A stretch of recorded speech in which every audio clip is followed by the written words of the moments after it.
ओम नमः सिद्धेभ्य ओम नमः सिद्धेभ्य ओम नमः सिद्धेभ्य। नमो अरिहंताणं नमो सिद्धाणं नमो आयर्याणं नमो वज्रायाणं नमो लोये सव्यसाहुडं प्रणमीयूनजिडं वीरम् अनन्तवर्णानदंसणसहावं मोक्षामिनीयं सारं केवली सुध। आचार्य कुंद कुंद देव द्वारा रचित यह नियम सार ग्रंथ कारणकारी नियम भाग 1 पूज्य गुरुदेव श्री के जो प्रवचन है उसके आधार से आज गाथा नंबर 7 पर हमारी चर्चा प्रारंभ होगी। 6 गाथा तक अपनी चर्चा हो गई है। आज 7 नंबर की गाथा अपन को प्रारंभ करनी है। देखिए क्या कहते हैं। निशेष दोष रहियो केवल नाणई परम विभव जुदो सो परम पाओ चई तब विवरियो न पर मप्पा सब दोष रहते अनंत ज्ञान दरगादि परम विभवमयी परमात्मा है वह किंतु तद विपरीत परमात्मा नहीं। देखो क्या कहते हैं। निशेष दोष से जो रहते हैं, जो 18 प्रकार के दोषों की हमने चर्चा की थी ना पीछे, उन्हीं गाथाओं में के आधार से आचार्य कुंद कुंद देव कहते हैं जो पीछे दोष बताए हैं उन दोषों से रहित हैं और केवल ज्ञान आदि परम वैभव से संयुक्त हैं, वह परमात्मा कहलाता है। उससे विपरीत वह परमात्मा नहीं है। माने जो परमात्मा है, जो भगवान है, तो सारी दुनिया में सब अपने अपने भगवानों को मानते हैं कि सब हमारे भगवान। तो आचार्य कुंद कुंद देव कहते हैं कि परमात्मा तो जो 18 प्रकार के दोषों से रहित हो और केवल ज्ञान से सहित हो, वही केवल एक परमात्मा हो सकता है। अन्य और कोई परमात्मा नहीं हो सकता। माने परमात्मा होने के लिए 18 प्रकार के दोष होना चाहिए और अपन अपनी परिभाषा में कहें तो वीतरागी और सर्वज्ञ होने चाहिए। वे ही परमात्मा होते हैं। इसके अलावा अन्य कोई परमात्मा नहीं होता। ये बात बहुत गहराई से समझना इसलिए है क्योंकि जगत में परमात्मा के नाम पर बहुत मत चलते हैं और सबकी अपनी अपनी धारणाएं हैं परमात्मा के संदर्भ में। लेकिन जैन दर्शन की ये जो समझ लो धारणा है, मान्यता है, सिद्धांत है कि परमात्मा समस्त रागादि विकारी भावों से रहित परम वीतरागी होना चाहिए और संपूर्ण लोकालोक को जानने वाला ऐसा जो केवल ज्ञान है उससे युक्त होना चाहिए, तभी वह परमात्मा कहलाने योग्य है। कोई भी जीव रागी द्वेषी या कुछ रिद्धियां सिद्धियां प्राप्त कर ली हैं या कोई किसी प्रकार के जो है बाहरी वैभव से संयुक्त होकर अपने को परमात्मा कहलाने लगते हैं, वो परमात्मा नहीं है। ये बात इस गाथा में आचार्य कुंद कुंद देव ने परमात्मा के संदर्भ में समझाई है। क्योंकि ये चर्चा क्रम से ही वहां से चल रही है कि साहब परमात्मा कैसे होते हैं, आप्त क्या होता है, आगम क्या होता है, ये सब व्यवस्थित चर्चा चल रही है।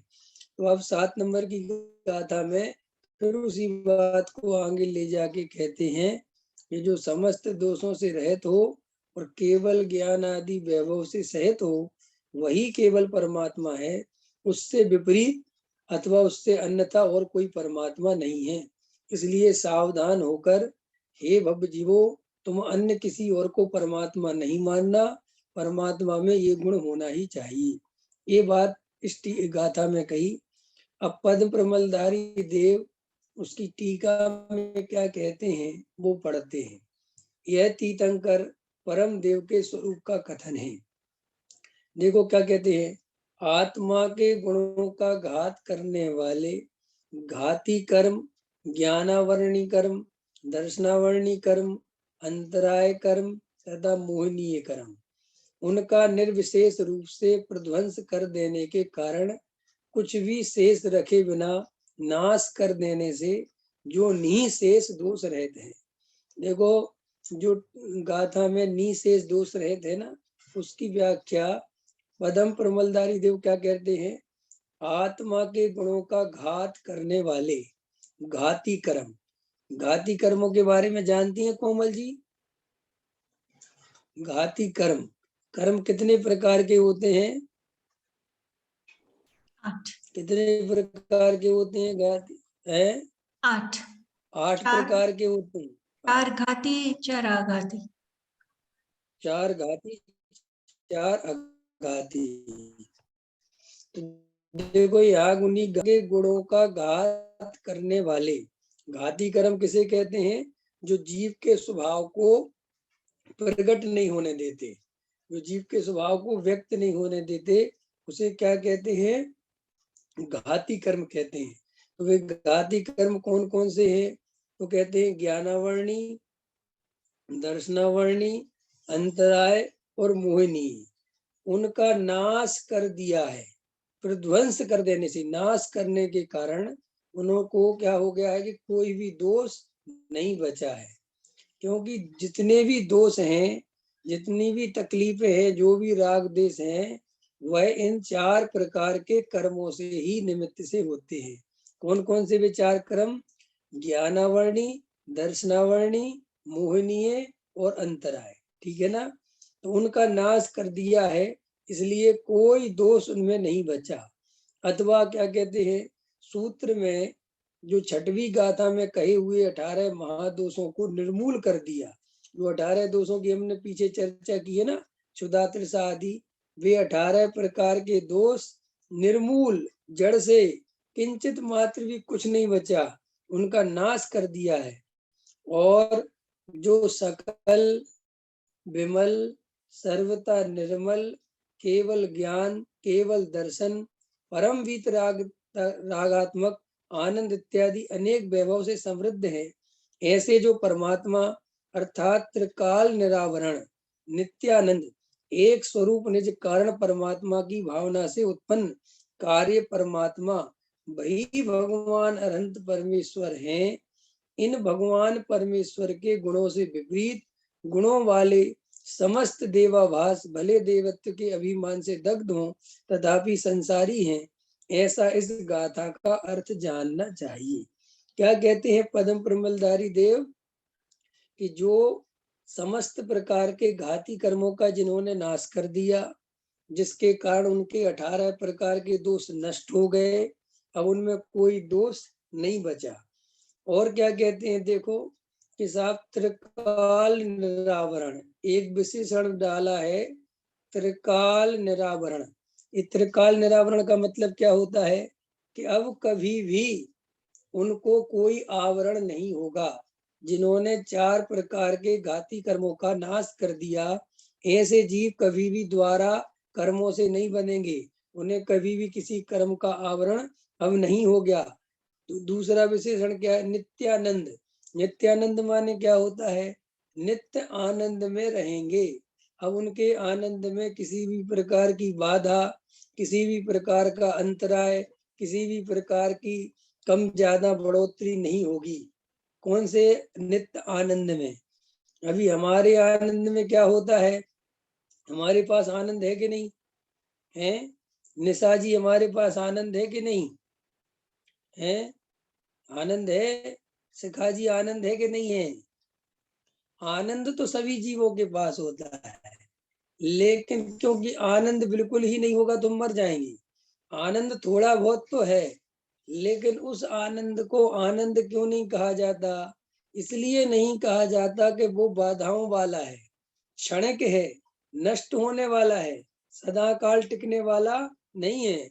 और उस जरा से आनंद के चक्कर में फंसकर जीव अनंत दुखों का निमंत्रण देता है, अनंत दुखों की तैयारी करता है, इसलिए वो आनंद भोगने लायक नहीं है। कोई आनंद भोगने के विरोधी नहीं है अपन, कि आनंद से रहना कोई बुरी बात नहीं है, लेकिन उस आनंद में ही इतने रत हो जाना, इतने मग्न हो जाना कि उसमें रत होकर अपने स्वभाव को, अपने आत्मा को, स्वरूप को भूल जाना, ये दुखदाई है। इसलिए बहुत सारे जीव नित्यानंद की ओर जाते ही नहीं, क्षणिक आनंद में ही आनंद की कल्पना कर करके वहीं अटक के रह जाते हैं। तो देखो क्या कह रहे हैं पदम प्रमलधारी देव, हे जिनेन्द्र भगवान, आपने क्षणिक आनंद का त्याग करके जो नित्यानंद प्राप्त किया है, उसका नाम नित्यानंद क्यों है? कि वो आनंद अनित्य नहीं है, वो नष्ट होने वाला नहीं है। अब आपका आनंद सदा काल रहेगा। और देखो क्या कहते हैं, एक स्वरूप निज कारण परमात्मा की भावना से। अब ऐसा प्रश्न होना चाहिए कि उन जिनेन्द्र भगवान को वो आनंद कैसे उत्पन्न हुआ, आखिर उन्होंने क्या किया? तो कहते हैं कि निज आत्मा की भावना से निज कारण परमात्मा। ये कारण परमात्मा आपको नियम सार में ही देखने को मिलेगा, वो भी पद्म प्रमलधारी देव की टीका में। और ये कारण परमात्मा आपको कहीं नहीं मिलेगा, लेकिन ये कारण परमात्मा का नाम कारण परमात्मा है। इसे त्रिकाली ध्रुव भी कह सकते, त्रिकाली ध्रुव भगवान आत्मा, इसे समय सार भी कहते हैं। जो समय सार में द्रव्य कर्म, भाव कर्म, नो कर्म से रहित जो आत्मा है, उसी का नाम कारण परमात्मा है। कारण परमात्मा कोई अलग से चीज नहीं है, लेकिन उसका एक पर्यायवाची नाम केवल नियम सार में बहुत जगह जगह पर टीकाकार पदम प्रमलधारी देव ने ज्यादा लिया है, तो इसको कारण परमात्मा के रूप से विख्यात जगत में चलता है। लेकिन बहुत सारे जीव वर्तमान में ऐसे भी देखे जाते हैं कि वे कारण परमात्मा के नाम पर बहुत भ्रमित होते हैं। उनको ऐसा लगता है कि जी कारण परमात्मा कोई नई चीज है। ये नई चीज कुछ भी नहीं है, ये कोई अलग चीज भी नहीं है। उसी समय सार में जिसको त्रिकाली ध्रुव भगवान आत्मा कहा, उसी बात को नियम सार में पदम प्रमलधारी देव ने कारण परमात्मा कहकर संबोधन किया है। इसीलिए कारण परमात्मा अलग है और त्रिकाली ध्रुव अलग है, ऐसा बिल्कुल नहीं परेशान होना। और सरल करना हो तो कारण परमात्मा माने क्या? पहले मैं आप लोगों से पूछता हूं, बताइए कोमल जी, कारण परमात्मा माने क्या? त्रिकाली ध्रुव तो मैंने बता दिया, ध्रुव। वो तो उसका पर्याय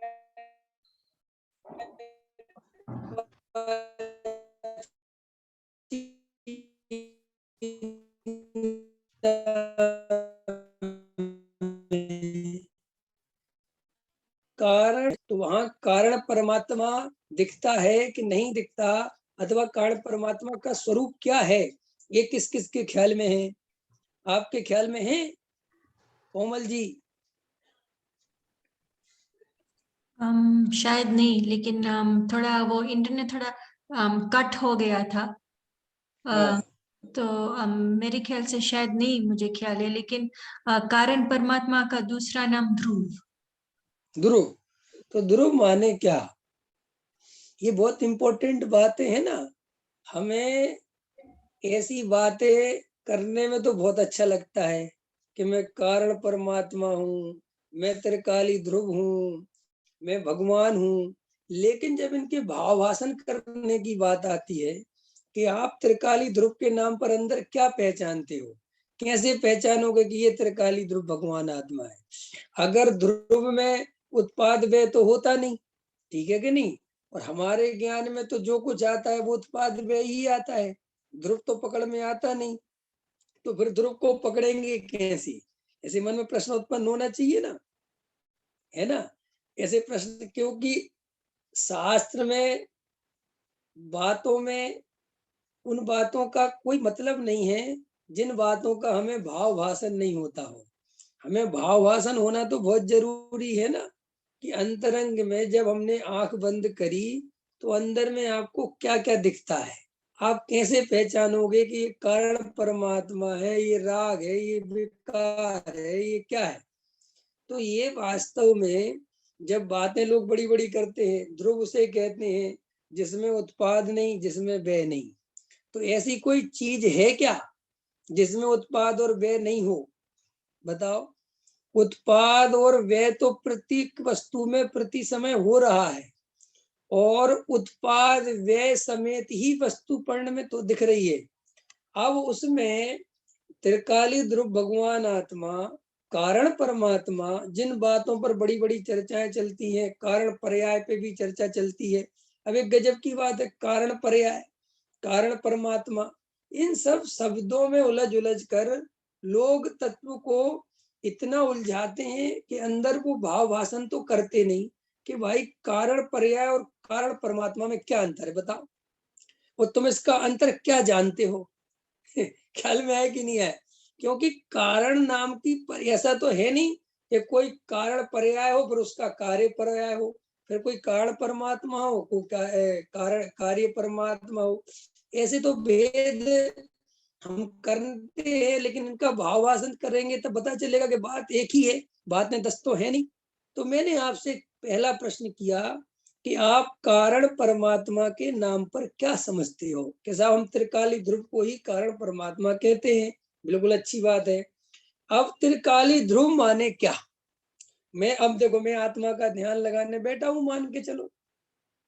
अब मुझे कारण परमात्मा को देखना है, क्योंकि इसमें लिखा है कि निज कारण परमात्मा की भावना से उत्पन्न, माने मैंने निज कारण को भावना करा, मैंने निज कारण परमात्मा को जानने के लिए प्रयास किया, ध्यान किया।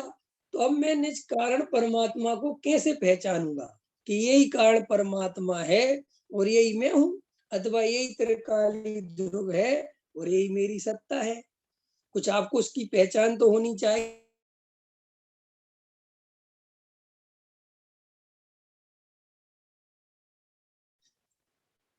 क्या पहचान है? ये ये निशा जी, आप जितने लोगों को जानते उनसे पूछना।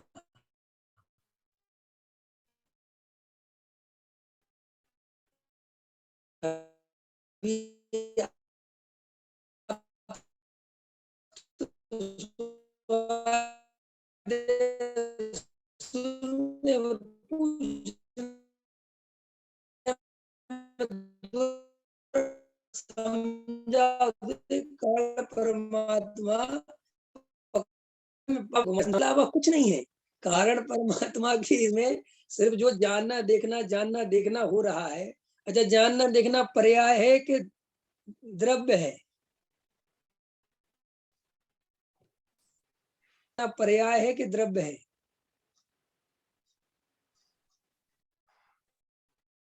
है जानना देखना पर्याय है कि द्रव्य? पर्याय। तो हमें तो पर्याय दृष्टि तो नहीं करना ना। पर्याय दृष्टि छोड़ना है कि करना है सिखा जी? छोड़ना है। तो हम अंदर से आए, हमें जानने देखने के अलावा और ना देखना पर्याय है। पर्याय से मतलब ये जानना देखना ये त्रिकाड़ी भी कोई है। बोल रहा है क्या?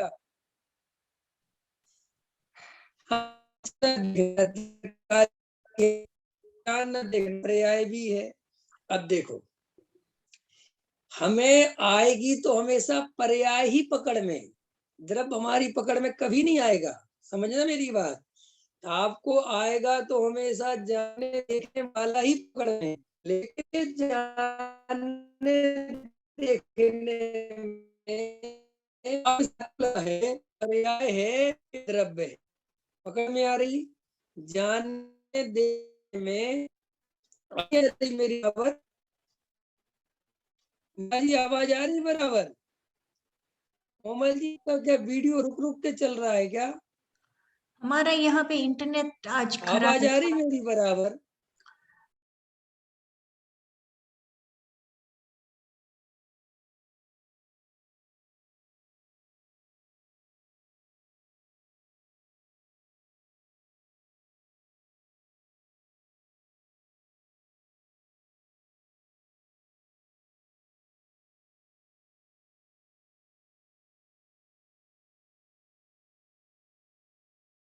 चले जाओगे। ज्यादा पढ़ोगे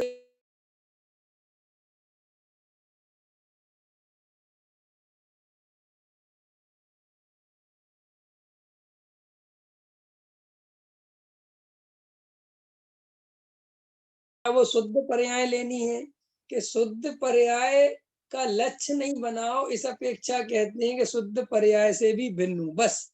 क्योंकि वहां शुद्ध पर्याय तो वर्तमान में है ही नहीं, समझ में? तो उसका तो भेद ज्ञान वैसा तो तुम नहीं करना, लेकिन राग देश के परिणाम तो वर्तमान में है, और राग देश के परिणाम से भेद ज्ञान किया जा सकता है, लेकिन शुद्ध पर्याय तो वहां पर है नहीं। मोक्ष की पर्याय है क्या वहां? सम्यक दर्शन की पर्याय है क्या वहां? वो तो कुछ नहीं है।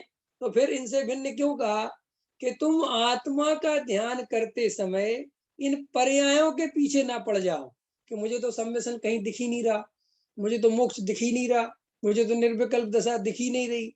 तो उनने कहा अगर इन बातों के पीछे पड़ोगे तो तुम्हें आत्मा की निर्विकल्प अनुभूति नहीं होगी। इसीलिए कहा कि तुम शुद्ध अशुद्ध पर्यायों से भिन्न हो, लेकिन इसका अर्थ बहुत गहरा है। शुद्ध पर्यायों से जैसा भेद ज्ञान है, वैसा अशुद्ध पर्याय से भेद ज्ञान नहीं है। अशुद्ध पर्याय तो वहां मौजूद है, उस तो मोह राग देश का परिणाम का अनुभव चल रहा है जीव को, और यही मिथ्या दर्शन है कि वो मोह राग देश के परिणाम में अपनापन करते हैं, हम उसे अपना मानते हैं, उसमें एकत्व करते हैं, इससे मिथ्या दर्शन चलता है। पकड़ में आए ना? तो हमें अंतरंग से ये निर्णय करना है कि कारण परमात्मा माने कोई ऐसी अलग से कोई चीज नहीं है। कारण परमात्मा का मतलब ये है, अभी पीछे का जब द्रव्य दृष्टि पर प्रवचन डाला था ना मैंने एक, जिसमें 3 बातें कही थी कि 3 बातें तुम्हारे ज्ञान में होनी चाहिए, बस तुम्हारा मोक्ष मार्ग तुम्हें मिल जाएगा। वो 3 बातें कौन कौन सी बताई थी? जीव, अजीव और आश्रव। क्या बताया था? प्रमोद जी सुन रहे हो प्रवचन के नहीं? द्रव्य दृष्टि वाले, क्या बताया था उसमें? 3 चीजें तुम्हारे ज्ञान में होनी चाहिए। कौन कौन सी? जीव, अजीव और आश्रव। बाकी के तुम्हें किसी की चिंता करने की जरूरत नहीं है। अगर जीव ने जीव और अजीव का माने शरीर का और आत्मा का एक तो ये भेद ज्ञान कर लिया, और आश्रव को दुख रूप देख लिया, मोह राग देश के परिणामों को अपने से भिन्न देख लिया, एक ये भेद ज्ञान कर लिया, तो ऐसे जीव को तुरंत सम्यक दर्शन की प्राप्ति होती है, और जिसे सम्यक दर्शन की प्राप्ति होती है वही जीव संबर निर्जरा मोक्ष का अधिकारी होता है। क्लियर हो गई ना बात? तो 3 बातें आपकी दृष्टि में क्लियर होनी चाहिए। तो हमारे लिए जब ये कारण परमात्मा की चर्चा आए तो बहुत ज्यादा अलग से कुछ ऐसा नहीं है कि साहब ये क्या चीज है। ये त्रिकाली ध्रुव भगवान आत्मा, त्रिकाली ध्रुव भगवान आत्मा माने जो जानना देखना जानना देखना जानना देखना हो रहा है वो ही मैं हूँ, वो ही मेरा स्वरूप है, ऐसा निर्णय पूर्वक उस चेतन तत्व की अनुभूति करना, यही कारण परमात्मा का आश्रय करना है। पंकज जी समझ में आया कि नहीं आया? पकड़ में आया कि नहीं आया? तो इस तरीके से हम इन शब्दों में ना उलझें, सिर्फ भाव भाषण करें, और भाव भाषण करने के लिए सिर्फ 3 चीजें हैं, जीव, अजीव और आश्रव। अरविंद जी समझ में आया कि नहीं आया है? तो इस तरीके से यहाँ पर जो चर्चा चल रही है तो सिर्फ शब्दों की ही पर्यायवाची शब्दों का उपयोग है, भाव वासन अलग नहीं है, वस्तु अलग नहीं है। तो निज कारण परमात्मा की भावना से, ये मैंने अभी खुलासा क्यों कर दिया? क्योंकि इसमें जगह जगह कारण परमात्मा शब्द आएगा, तो आपको ऐसा बार बार ये नहीं लगे कि कारण परमात्मा चीज का कुछ नहीं। कारण परमात्मा माने ज्ञान स्वभाव। अरविंद जी कारण परमात्मा माने क्या? ज्ञान स्वभाव। ज्ञान स्वभाव भी हमारे ज्ञान में आ रहा है कि नहीं आ रहा है? आ रहा है अरुण जी? ज्ञान स्वभाव आ रहा है कि नहीं आ रहा? तो बस अब देखो 3 चीजें हमारे ज्ञान में आती हैं, एक ये शरीर हमारे ज्ञान में आता है, शरीर दिख रहा है ना अपना, यहाँ दिख रहा है, और अंदर उस शरीर के प्रति जो राग द्वेष चल रहा है, संयोगों के प्रति जो राग द्वेष के परिणाम चल रहे हैं वो दिखते हैं। और तीसरी चीज कौन है?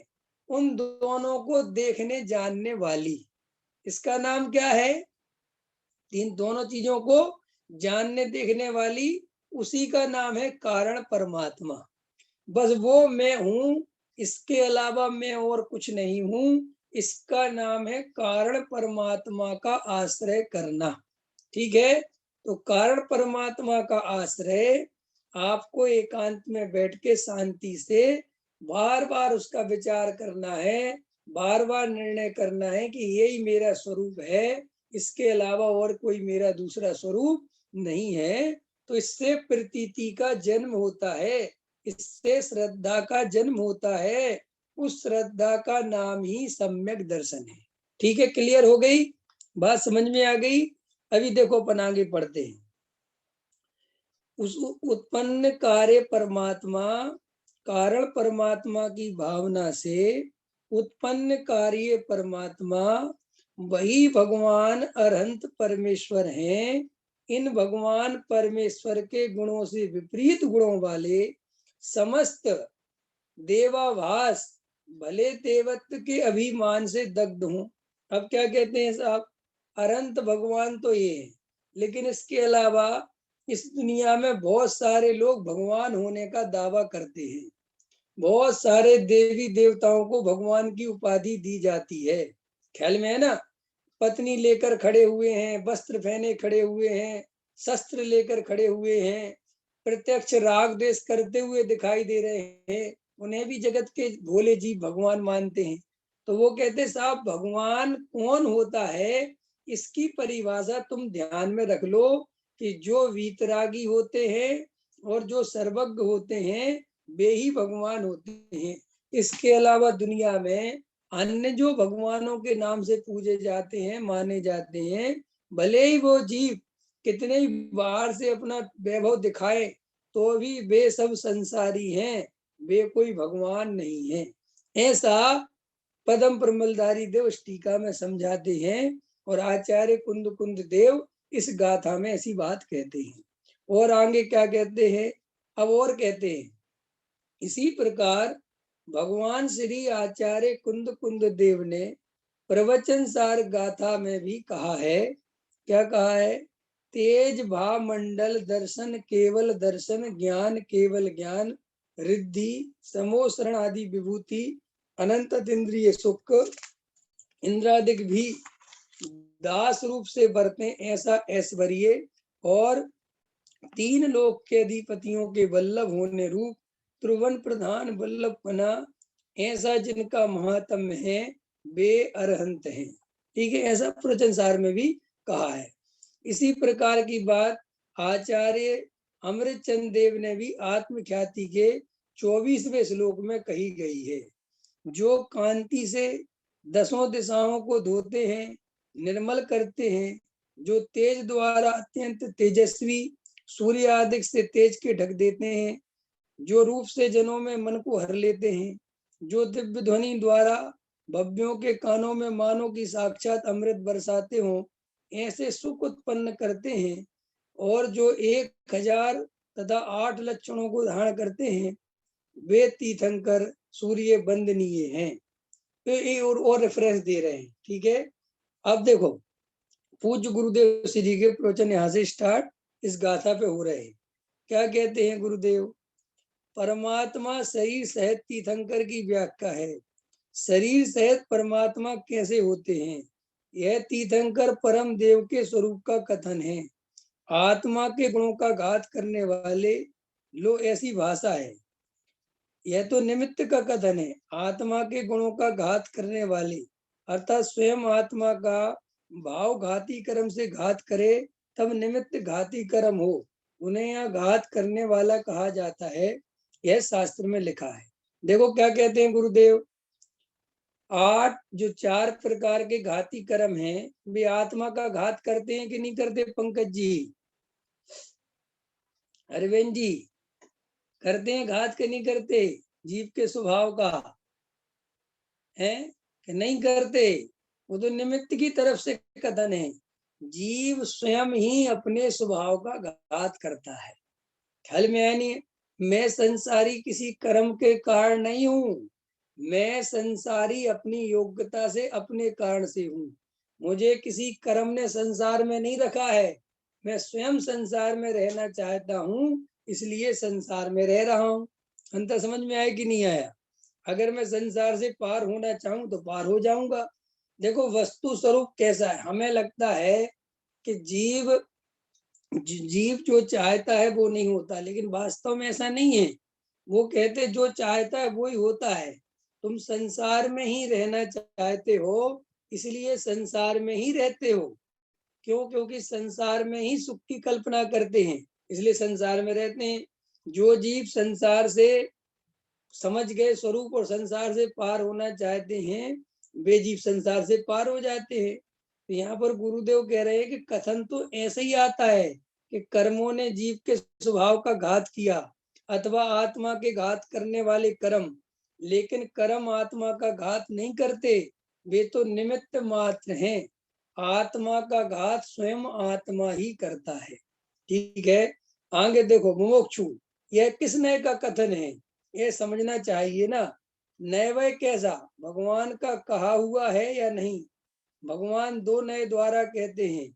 तुम कल कहते थे ना भगवान का कहा हुआ है या नहीं। मुमुक्षु आया ना इसमें शुरुआत में कि भगवान का कथन दो नए द्वारा सर्व सत्यवादी है। दो नए बराबर हैं, यह एक नए है ना, परंतु आत्मा के गुणों का घात करने वाले भगवान आत्मा अनंत ज्ञान, अनंत दर्शन, अनंत आनंद, अनंत वीर्य, ऐसा इसका स्वभाव है। इसकी पर्याय में स्वयं अपने स्वभाव में से हटकर, देखो ये है गुरुदेव का कमाल। ये गुरुदेव के पास ही ये बात समझ लो, इतिहास उठाकर देखो तो ये बात गुरुदेव ने वास्तव में स्वयं ने निकाली, ऐसा लगता है। देखो गुरुदेव कभी भी कर्मों को दोष नहीं देते। गुरुदेव ये नहीं कहते हैं कि साहब कर्मों के कारण जीव की दशा ऐसी हो रही है। गुरुदेव हमेशा क्या कह रहे थे, वो कितनी गजब की बात है कि पर्याय में ही स्वयं अपने स्वभाव से हटकर हीन दशा रूप जीव स्वयं के कारण से, माने मेरा दोष कर्म को नहीं दिया। और हम हमेशा अपना दोष किसको देना चाहते हैं? अरे हम तो कर्मों से भी आगे हैं। हम तो कहते साहब हम तो सम्यक दृष्टि इसलिए नहीं हो पा रहे हैं कि हम घर गृहस्थी में फंसे हुए हैं। ख्याल में आया कि नहीं आया? साहब हम आत्मा का ध्यान करना तो चाहते हैं, लेकिन क्या करें साहब, हमें समय ही नहीं मिलता। सही बात बताओ, समय नहीं मिलता कि ध्यान नहीं करते? ध्यान नहीं करते, क्योंकि जिस चीज की रुचि है उसके लिए तो समय मिल ही जाता है कैसे ना कैसे करके, है कि नहीं? लेकिन आत्मा के लिए समय नहीं मिलता। ये बात मेरे ऊपर ना आके किसी परिस्थिति पर आ जाए, किसी दूसरे पर ये दोष आ जाए, तो हमने सारा दोष किस पे डाल दिया कि साहब मैं तो आत्मा का ध्यान करना चाहता हूँ, लेकिन मेरे घर की स्थिति ठीक नहीं है। तो गुरुदेव इतने जबरदस्त हैं, तो गुरुदेव ये कहते कि साहब तू घर गृहस्थी की तो छोड़, अगर तू कर्म का भी हवाला देगा ना तो हम कर्म की भी नहीं मानेंगे। हम तो यही कहेंगे कि तेरा ही दोष है। जबकि गुरुदेव पे आरोप क्या लगाते हैं उनके विरोधी कि जो कांजी स्वामी वाले हैं ना, ये तो आत्मा को शुद्ध मानते हैं और कर्मों वर्मों को मानते ही नहीं, और अपने को रागी द्वेषी नहीं मानते, जबकि असली दोष बताने वाले गुरुदेव हैं। अरे भाई, जो गुरुदेव श्री के विरोध में खड़े हुए हैं, वे लोग कम से कम ये तो बोलते ही हैं कि साहब तुम्हारी गलती नहीं है, तुम्हारे कर्म ही ऐसे हैं। गुरुदेव तो कहते ना ना, तुम ही ऐसे हो, कर्म की कोई गलती नहीं है ना। मैंने गुरुदेव का ये आप ये बात देखने लायक है कि गुरुदेव ने कहीं पर भी जीव को बचने का मौका नहीं दिया कि वो अपना दोष किसी और पर डाल दे। और तुम्हें अगर कहना ही है तो गुरुदेव ये कहते हैं कि ये कहे तू कि मेरी रुचि नहीं है और मेरी योग्यता ठीक नहीं है, इसलिए मुझे ये बात समझ में नहीं आती। लेकिन तुमने अगर अपना दोष कर्मों पे दिया तो बच जाओगे, होता है ना। अभी पीछे के स्वाध्याय में मैंने लिया था कि हम हमेशा अपना दोष पुराने कर्मों पर देना चाहते हैं। मैं गरीब क्यों हूं? तो इस जन्म के कर्म खराब है कि पिछले जन्म की? पिछले जन्म के। इस जन्म के कर्म खराब कोई नहीं कहता। क्यों?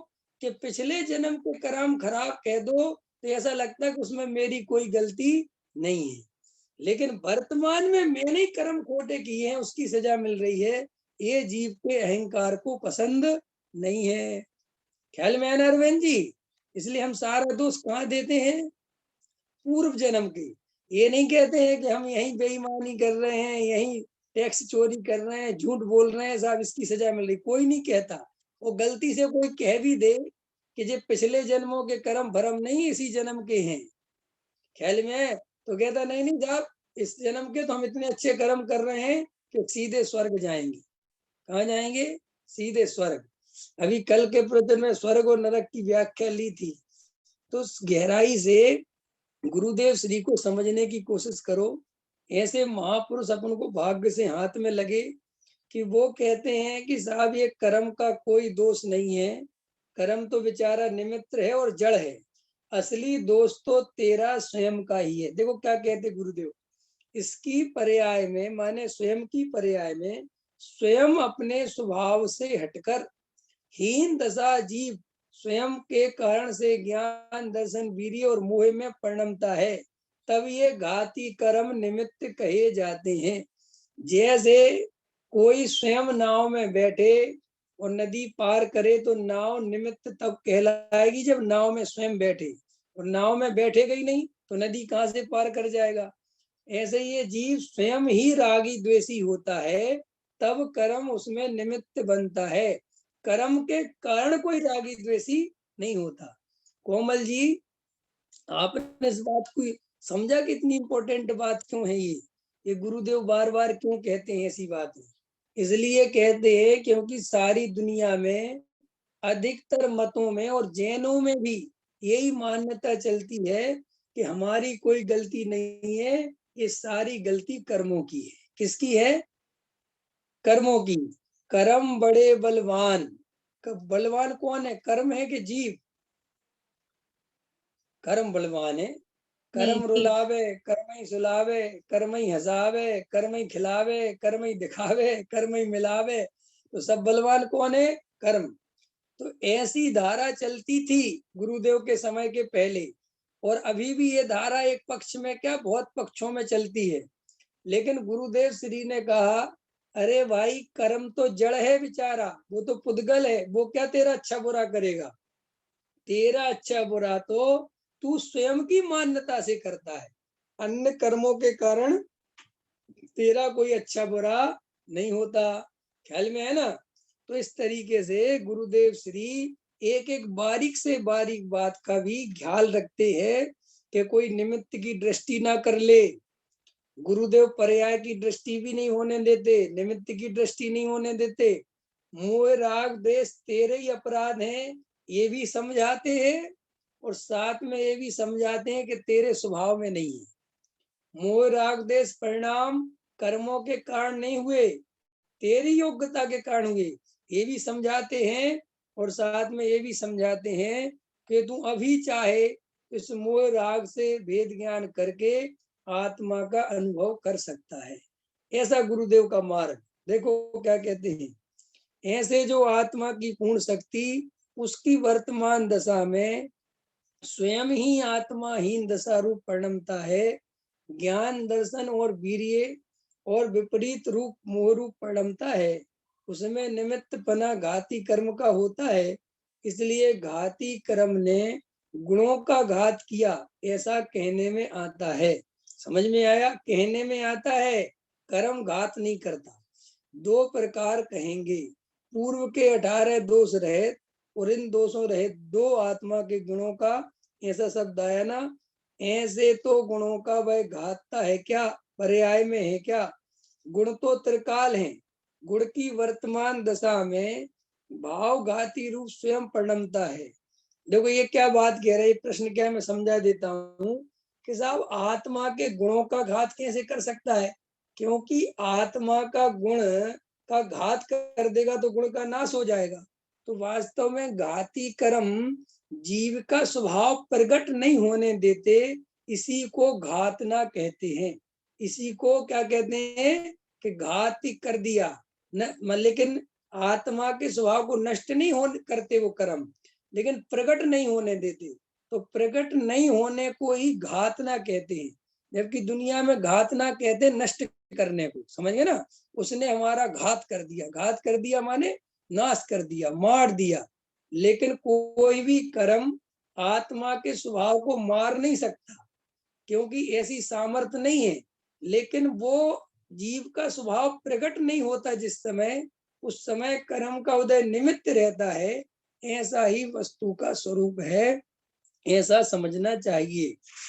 अभी का समय हो गया क्या? घड़ी नहीं है मेरे पास। 10 नहीं, बज गए। नहीं है 10 मिनट। पता नहीं 10 है मिनट है। आपकी घड़ी पता नहीं, लेकिन इधर पे 10 मिनट है। हाँ अरविंद जी 10 मिनट है। हाँ तो ठीक है, अभी 10 मिनट और पढ़ते हैं। देखो क्या कहते हैं यहाँ, यही कहते हैं आत्मा के गुणों का घात करने वाला, अर्थात आत्मा की वर्तमान दशा ही हीन दशा में निमित्त होने वाला ज्ञानावर्णी कर्म, दर्शनावर्णी कर्म, अंतराय कर्म तथा मोहनीय कर्म हैं। ये 4 हैं।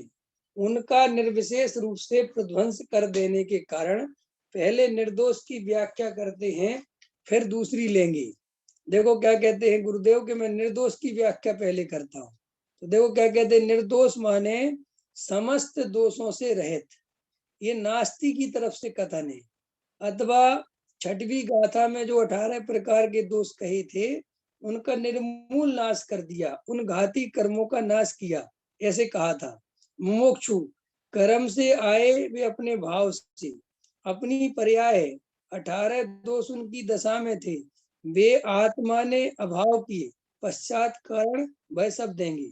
देखो क्या कह रहे इसमें, ऐसा आप जो आत्मा में 18 प्रकार के दोष हैं, जो क्षुधा, तृषा है ना, परसीना, ये सब जो 18 प्रकार की बातें थी, ये सब आत्मा में थी कि शरीर संयोग में थी। तो वो कहते साहब थी तो शरीर संयोगों में, लेकिन आत्मा का ऐसा स्वभाव जब प्रकट होता है तो उनका बाहर में अपने आप अभाव हो जाता है।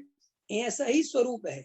माने कोई ऐसा सोचे साहब आत्मा का शरीर से कोई संबंध नहीं है, लेकिन ऐसा संबंध है कि अगर मैं अपने स्वरूप में सदा काल के लिए निमग्न हो जाऊं तो शरीर में भी भूख लगना, पसीना आना, प्यास लगना और नाना प्रकार के दोष उसमें से बंद हो जाएंगे। ख्याल में है ना? ऐसा स्वरूप है वस्तु का। तो वो कहते साहब ये संबंध जो है निमित्त नैमित्तिक है, ये बात तो हमें ख्याल में आ गई। तो उसमें आत्मा ने क्या किया कि आत्मा ने उनमें डायरेक्ट कुछ नहीं किया। आत्मा तो अपने स्वरूप में मग्न हुआ और बाहर में वो सहजता से ये बात हो गई। तो ये सब ऐसे ही स्वरूप है। और क्या कहते हैं, जो सकल विमल उनका नाश किया और प्रकट किया, केवल ज्ञान, केवल दर्शन, केवल ज्ञान प्रकट हुआ। देखो यह अरिहंत की व्याख्या है। केवल ज्ञान किसे कहते हैं? केवल ज्ञान में क्या होता है, सारा लोकालोक उनके ज्ञान में झलकता है। किनके ज्ञान में झलकता है? सर्वज्ञ भगवान की। तो वो कह रहे साहब केवल ज्ञान में सारा लोकालोक झलकता है। अब देखो ये भी एक विशेषता है। क्यों केवल ज्ञान को क्यों लिया भगवान पने में, कि अगर केवल ज्ञान नहीं होगा तो उनके द्वारा कही गई बातें सारी सच्ची हैं, ये बात कैसे सिद्ध करोगे? तो इसलिए कहते हैं उनको केवल ज्ञान होना भी बहुत जरूरी है, ताकि कोई भी बात झूठ नहीं हो। और देखो परम वीतरागता आनंद लो, परम वीतराग स्वरूप आनंद जिन्हें प्रकट हुआ, यह जगत के सुख की कल्पना है। थोड़ी सी चर्चा आनंद की ले सकते हैं इसमें 2 मिनट। भगवान को जो आनंद आता है और हमें जो आनंद आता है, दोनों आनंद में अंतर है क्या है अरविंद जी? हाँ है। है है। है इंद्रिय आनंद और अतीन्द्रिय आनंद, ठीक है ना? हमारा आनंद कौन सा है? इंद्रिय। और जिनेन्द्र भगवान का कौन सा है? अति। अतीन्द्रिय। और अनंत है। हाँ, तो अतीन्द्रिय आनंद और इंद्रिय आनंद, ठीक है। जो आनंद है ना, आनंद, आनंद में अंतर है कि इंद्रिय और अतीन्द्रिय का अंतर है? ये बताओ, थोड़ा सा बता सकते हो क्या? पंकज जी कोशिश करो। इंद्रिय आनंद और अतीन्द्रिय आनंद, मैंने बताया था बहुत साल पहले, याद होगा तुम्हें। मैंने कहा था ना कि आनंद में कोई अंतर नहीं है, लेकिन वो आनंद इंद्रिय और अनिंद्रिय क्यों कहलाता है कि साहब इंद्रियों के निमित्त से जो आनंद होता है उसे इंद्रिय आनंद कहते हैं, और जो इंद्रियों के बिना होता है उसे अतीन्द्रिय आनंद कहते हैं। इंद्रिय आनंद क्षण भर के लिए होता है, क्षणिक होता है, नाशवान होता है, ख्याल में है ना, उसकी कोई कीमत नहीं होती। लेकिन जो अतीन्द्रिय आनंद है वो स्वाधीन होता है, बाधा रहित होता है, स्वतंत्र होता है और सदा काल के लिए होता है। लेकिन कोई समझना चाहे कि जिनेंद्र भगवान को आनंद कैसे आता है, कैसा आनंद आता है, तो समझना चाहते कि नहीं समझना चाहते? तो जैसे हम कभी कभी निर्विकल्प हो जाते हैं, कोई इच्छा नहीं बचती, शांति से बैठे हैं, हमें कोई इच्छा नहीं है, कोई विकल्प नहीं है, और अनंत आनंद अपने आप बह रहा है। कैसा आनंद बह रहा है कि जब इच्छा नहीं होती तब आनंद होता है। देखा आपने कभी कभी ऐसा आनंद लिया? तो वो आनंद हमारा क्षण भर के लिए होता है, और जिनेंद्र भगवान का वो आनंद निरंतर होता है। इसीलिए कोई ऐसा समझे कि जीव आनंद को नहीं पहचानता, ऐसा नहीं है। जीव आनंद को तो पहचानता है कि आनंद माने ऐसा मिल जाए तो मजा आ जाए, लेकिन वो ये नहीं पहचानता कि ये मिलेगा कैसे। उसका कारण उसे इंद्रियां दिखाई देती हैं, बस इतनी सी बात है। हम निर्विकल्प होना चाहते हैं कि नहीं? बोलो जल्दी। होना चाहते हैं, लेकिन हम कैसे होना चाहते हैं सारिका जी? विकल्पों की पूर्ति कर करके। हम कैसा होना चाहते हैं? निर्विकल्प कैसे होना चाहते हैं हम निशा जी? विकल्पों की पूर्ति कर करके। बस गलती इतनी है, हम चाहते तो सही चीज है, लेकिन हम उसकी खोज है, जो उसके प्राप्त करने का साधन है, वो गलत अपनाते हैं। जिनेंद्र भगवान ने भी सम्यक दृष्टि होने के पहले जो निर्विकल्प होने की सर्च करी, तो उन्होंने अपनी आत्मा में जाने की कोशिश करी। उनको ये बात समझ में आ गई कि पर पदार्थों के आश्रय से निर्विकल्प नहीं हुआ जा सकता। तो भी उनने पर पदार्थों के विकल्प छोड़े और आत्मा में चले गए, तो आनंद आ गया। अब हम क्या कर रहे हैं कि आनंद तो हम भी चाहते हैं, लेकिन हम सोच रहे हैं हम 1 करोड़ रुपए इकट्ठा कर ले और हम शांति से बैठेंगे। बस ये गलती है कि 1 करोड़ रुपया जोड़ के शांति से नहीं बैठे सकते, यही तो समझ नहीं आ रहा। हम सोच रहे हैं हमारे बच्चे बड़े हो जाएं और हम शांति से बैठेंगे, लेकिन वस्तु स्वरूप ये है कि वो कह रहे शांति से बैठोगे, उसके लिए आत्मा में बैठना पड़ेगा। तुम शांति से तो बैठना चाहते हो, लेकिन जिसके आश्रय से बैठना चाहते हो वो आश्रय गलत है। पकड़ में आई इतनी सी बात? रोग तो सब ठीक करना चाहते हैं, बीमारी तो सब ठीक करना चाहते हैं, लेकिन कौन सी औषधि से बीमारी ठीक होगी, ये सच्ची जानकारी होनी चाहिए कि नहीं होनी चाहिए? अगर हमें रोग है ये तो हमें पता है, लेकिन उसका इलाज अगर विपरीत करेंगे तो रोग बढ़ेगा कि नहीं बढ़ेगा? बढ़ेगा। ऐसे ही संसारी जीव निरोगी होने के लिए, सुखी होने के लिए जो इलाज कर रहा है, उस इलाज से सुख बढ़ता नहीं, दुख बढ़ता है। और दिन पर दिन उसको महसूस होता चला जाता है कि सुख तो बढ़ नहीं रहा, दुख ही बढ़ रहा है। लेकिन उसे समझाने वाले मिल जाते हैं कि अभी दुख बढ़ रहा है, आगे सुख मिलेगा। ख्याल में है कि नहीं आया?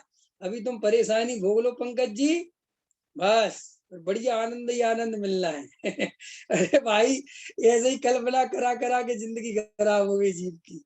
इसलिए शांति से निर्णय करो कि संयोगों में से आनंद नहीं आएगा, विकल्पों में से आनंद नहीं आएगा, विकल्पों की पूर्ति कर करके आनंद नहीं आएगा। आनंद तो निर्विकल्प चैतन्य की अनुभूति करके ही आएगा, और निर्विकल्प चैतन्य की अनुभूति श्रद्धा पूर्वक ही जमेगी।